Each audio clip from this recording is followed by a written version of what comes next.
राबड़ी देवी के सरकारी बंगले को लेकर चल रहे विवाद ने शुक्रवार को नया मोड़ ले लिया। सचिवालय एसडीपीओ अनु कुमारी भारी पुलिस बल और महिला पुलिसकर्मियों के साथ राबड़ी आवास पहुंची। बताया जा रहा है कि राबड़ी देवी के हालिया बयान के बाद प्रशासन की तरफ से सुरक्षा और स्थिति की समीक्षा के लिए कदम उठाया गया। राबड़ी आवास के बाहर बड़ी संख्या में पुलिस बल की तैनाती की गई है। एसडीपीओ अनु कुमारी फिलहाल सुरक्षा कर्मियों से बातचीत करते हुए दिखी और राबड़ी देवी से मुलाकात करने के लिए वो वहां पहुंची थी, ऐसा बताया गया। इस घटनाक्रम के बाद राजनीतिक और प्रशासनिक हलकों में चर्चा तेज हो गई है तथा सभी की नजरें मामले के अगले घटनाक्रम पर टिकी हुई हैं। देखिए, हम आपको बता दें कि बंगला विवाद चल रहा है। राबड़ी देवी को बंगला खाली करने का नोटिस दिया गया है, लेकिन इसके बावजूद उन्होंने बंगला खाली करने की प्रक्रिया शुरू नहीं की है, जिसके बाद अब राबड़ी आवास में हलचल बढ़ गई है और वहां एसडीपीओ अनु कुमारी पुलिस बल के साथ वहां पहुंची। बताया जा रहा था कि वो राबड़ी देवी से बातचीत करने के लिए पहुंची हैं।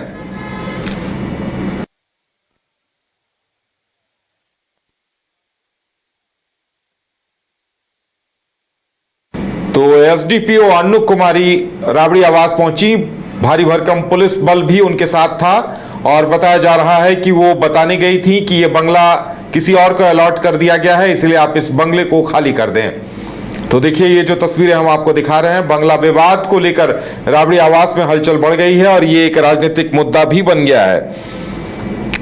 अब बड़ा सवाल यह है कि राबड़ी देवी कब तक बंगला खाली करेंगी। राबड़ी देवी के बंगले को लेकर विवाद कायम है। तो आपको बता दें कि राबड़ी देवी का बंगला किसी और को अलॉट कर दिया गया है सम्राट चौधरी सरकार के आने के बाद, और मंत्री नंदकिशोर को अलॉट किया गया है। मंत्री नंदकिशोर राम को यह बंगला आवंटित कर दिया गया है। राबड़ी ने बंगला खाली करने की बात से ही इनकार किया है, जिसके बाद से पटना में सियासी सरगर्मियां तेज हो गई हैं, जिसके जवाब में बिहार के मंत्री नंदकिशोर राम ने कहा है कि राबड़ी देवी अब इस पूरे मुद्दे पर आपस में वाद विवाद, वार पलटवार का दौर भी शुरू हो गया है। नंदकिशोर राम ने राबड़ी देवी पर सीधा हमला बोला है और कहा है कि उनका दलित होना अभिशाप बन गया। एक दलित मंत्री को आवास से वंचित करना राबड़ी देवी और आरजेडी के दोहरे चरित्र को दर्शाता है। और ज्यादा जानकारी के लिए फोन लाइन पर इस वक्त हमारे साथ हमारे संवाददाता हिमांशु जुड़े हुए हैं। हिमांशु, क्या कुछ हुआ? अनु कुमारी एसडीपीओ वहां पहुंची, उसके बाद क्या कुछ हुआ, क्या कुछ अपडेट है?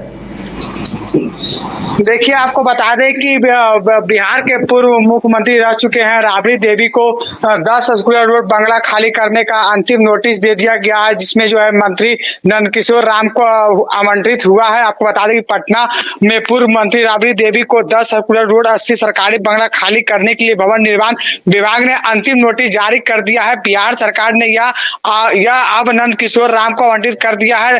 करीब 2 दशक से लालू परिवार 10 स्क्वायर रोड स्थित इसी सरकारी आवास में रह रहे थे। यह बंगला राज्य की राजनीतिक में के कई महत्वपूर्ण फैसलों और बैठकों का केंद्र रहा है। आपको बता दें कि वर्तमान में राबड़ी देवी विधान परिषद में नेता प्रतिपक्ष हैं और विभागीय जानकारी के अनुसार 25 नवंबर 2025 को उन्हें पहला नोटिस जारी किया गया था, लेकिन अब तक आवास खाली नहीं किया गया है, जिसके बाद अंतिम नोटिस जारी कर दिया गया है। सरकार ने राबड़ी देवी को पहले ही 39 होर्डिंग रोड स्थित नया सरकारी आवास आवंटित कर दिया गया था। अधिकारियों का कहना है कि यह आवास सुविधाओं, सुरक्षा और आधुनिक व्यवस्थाओं के लिहाज के बेहतर है। इसके बावजूद परिवार पुराने बंगले के स्थानांतरित नहीं हुआ है। भवन निर्माण विभाग का कहना है कि सरकारी आवासों का आवंटन निर्धारित नियमों के तहत किया जाता है और नए आवास मिलने के बाद पुराने आवास को खाली करना आवश्यक होता है। चूंकि 10 स्क्वायर रोड का बंगला अब मंत्री नंदकिशोर राम को आवंटित किया जा चुका है, इसलिए इसे खाली कराया जाना जरूरी है। जिसको लेकर जो है आज राबड़ी देवी ने जो है आज एयरपोर्ट पर जो है बड़ी बात कर दी है कि हम जो है आवास किसी भी कीमत पे हम खाली नहीं करेंगे 10 स्क्वायर रोड। और सम्राट जो है अभी नए मुख्यमंत्री बने हैं, अगर उन्हें आज खाली करवाना है तो अपनी फोर्स को भेजे, अपनी पुलिस को भेजे और हमारा बंगला को खाली करवा दिया जाए।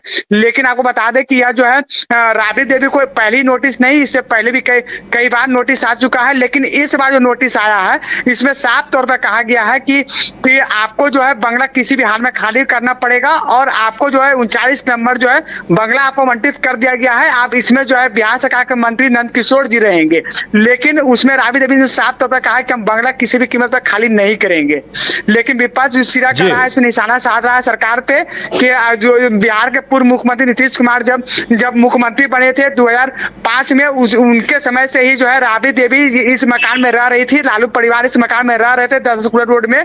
लेकिन आप जो है इसे खाली करने का जो है पूरा इजाजत दे दिया गया। लेकिन उसके बाद जो है पुलिस भी मौके पहुंची है और उसे गई है राबड़ी देवी से मिलने के लिए, और पूरा फोर्स वहां भरा हुआ है। हालांकि अब देखना होगा, क्योंकि बहुत दिलचस्प की मामला है, क्योंकि पक्ष भी लगातार जो है सवाल उठा रही है कि राबड़ी देवी को अब सरकार किसी भी हाल में अब आवास को खाली करना पड़ेगा। लेकिन 15 दिन का उनको समय दिया गया है, आखिरी चेतावनी 15 दिन को दिया गया है कि 15 दिन में अगर आप आवास खाली नहीं करेंगे तो आपका जो है आवास में पूरे फोर्स जो है उस पर जो उचित कार्रवाई जो है कानूनी कार्रवाई की जाएगी। जी चलिए, हमारे साथ जुड़ने के लिए और तमाम जानकारी देने के लिए बहुत बहुत धन्यवाद। तो अब देखने वाली बात यह होगी कि अन्नू कुमारी ने राबड़ी देवी से बातचीत की है, बंगला खाली कर देने का अनुरोध किया है, तो अब क्या कुछ अपडेट आता है इसका हमें भी इंतजार रहेगा।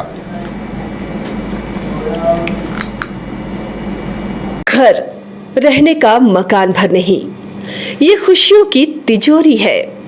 दरवाजे पर दस्तक देता पड़ोस, खिड़कियों से उमड़ आता आसमां, तारों में उलझी ऐसी ना जाने कितनी दास्तां।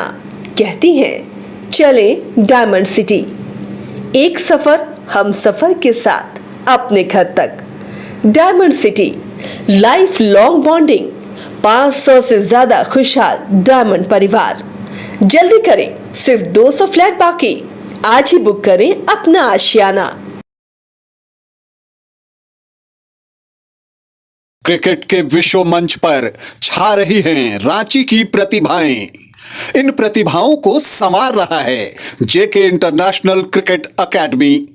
अनुभवी कोच की देखरेख, सुविधाओं से लैस जेके क्रिकेट एकेडमी अनुशासन और आत्मविश्वास का विश्वास भरा सफर।